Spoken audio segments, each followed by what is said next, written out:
So,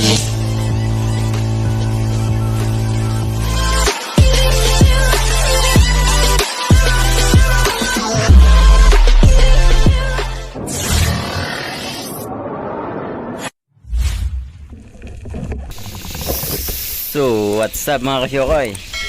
Sa mga hindi pa nakapag-subscribe dyan, mag-subscribe na kayo. Follow my page. So, ayun nga, matagal tayo bago tayo nakadive. At ito, unang dive natin. Nakadali agad tayo ng isang surahan na bakla. Yun, dali 1-0 na. So, ayun mga kasyokoy, medyo nanibago tayo rito sa pagsisid kasi napaka nang hininga natin, napaka babaw nang naabot, siguro mga 2 di pa lang yan kasi matagal kasi na hindi nakasisid ulit. So ayun mga kasyokoy, another naman, pailalin tayo kung may makakita tayong isda dito. Kailangan natin magtyaga mga kasyokoy kahit malabo. At ayun mga kasyokoy, nakita tayo.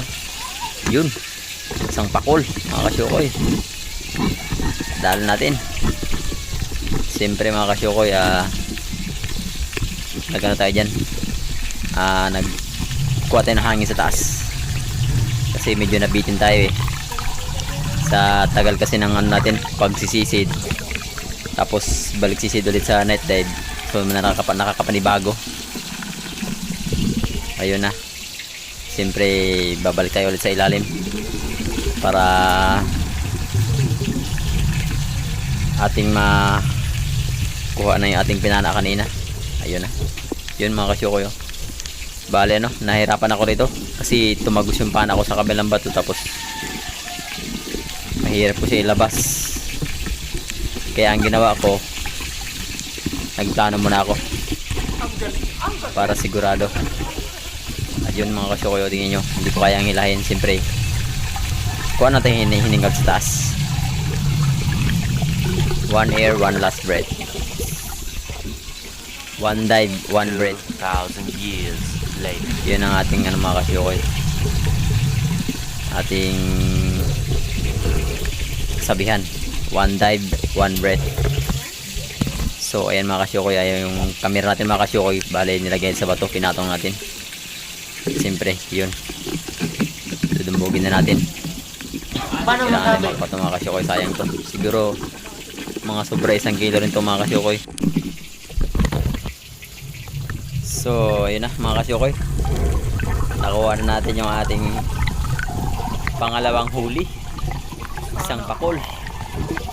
Kalimutan natin yung English niya mga kasyokoy, kung anong English niyan kaya pakulang muna kung sa Tagalog. Mapalag-palag mga kasyokoy, buhay na buhay yan. Sa pakol na yung mga kasyokoy, delikado yan. Minsan kasi nagpapatay-patay. Dito na mga kasyokoy, nakita isang suno or lapo or coral trout kung tawagin. Nabigla tayo mga kasyokoy, bali hindi natin nakuha na ng camera sa pagpana kasi na-surprise tayo sa ilalim. Kaya yan ang kinalabasan. Siya mga kasyokoy, sa pisngi siya tinamaan, pero sulit yung tama niya, hindi na siya nakawala. So ito mga kasyokoy, nakita kami to kaawa na pusit laot. Si kasyokoy yan kasi nagkampay sa akin kaya yun, pumunta ako sa kanya, tapos naka medium yung light dyan mga kasyokoy, kaya napansin nyo malakas yung ilaw. Yun, kitang-kita niya mga kasyokoy yung labo kasi medyo daplak sa amin at dalagawa ng amihan. Yan mga kasyokoy, napakarami yan, yun, pinili natin yung malaki mga kasyokoy. Isang barakitos ang ating nadali dyan. Yun nice shot, running shot. At dito na mga kasyokoy, makikita tayo na 3 bagulan or cuttlefish. Siyempre una natin malaki mga kasyokoy. Yun, dali agad. Siyempre kasa tayo ulit para madali natin yung pangalawa. Mamaya natin lagay kasi sayang, baka makawala. Pagtyagaan natin tirahin na partida na may huli sa pana. Kaya yan ang mga kasyokoy, nadadali natin isa dyan. Yun Patsambahan na ito mga kasyokoy kung tatamaan o hindi. Yun. Sakol. Nadali. Nadali mga kasyokoy. Mga kasyokoy, nadali. Yun. Dalawa mga kasyokoy. Siyempre may isa pa. May isa pang hulihin tayo.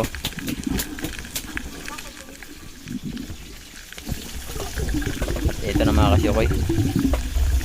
Hanapin natin yung isa. Kung saan pumunta. Ayun. Yun. Yun nga dyan mga kasyokoy. Nakabitaw dyan yung ating isang bagulan. Pero dyan na siya tumago sa kanyang ata. Ayun oh.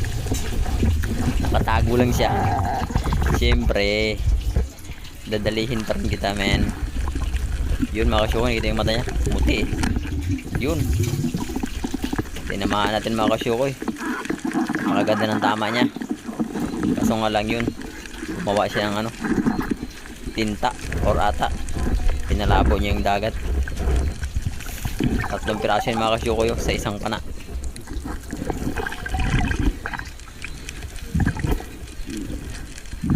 Grabe.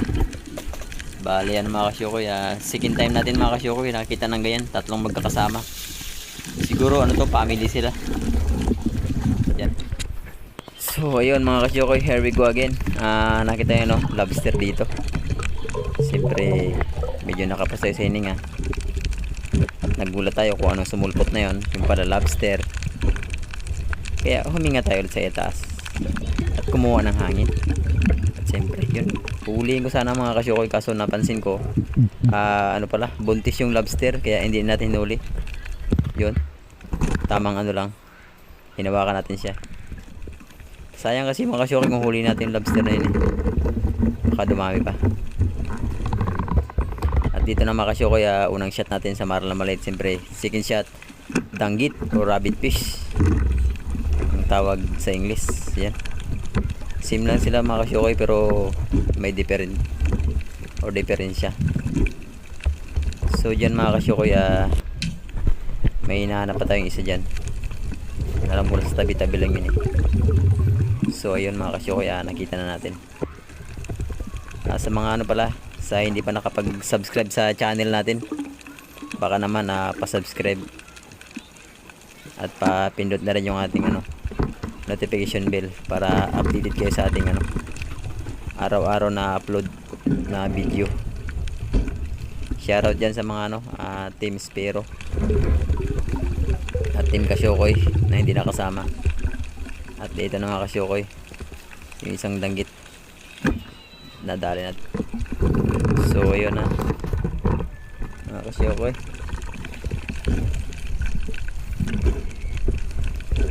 Medyo ano, may kalabuan dito sa ano, sa site namin sa harap lang. Kung saan banda maraming danggit dito. Kaso nga lang gawa ng may kalabuan, hindi natin makita yung iba. Kaya tiyaga-tiyaga lang tayo.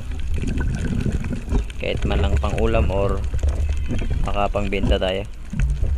Kasi medyo mahal yung bilihan sa amin ng isda rito eh. May kamahalan na.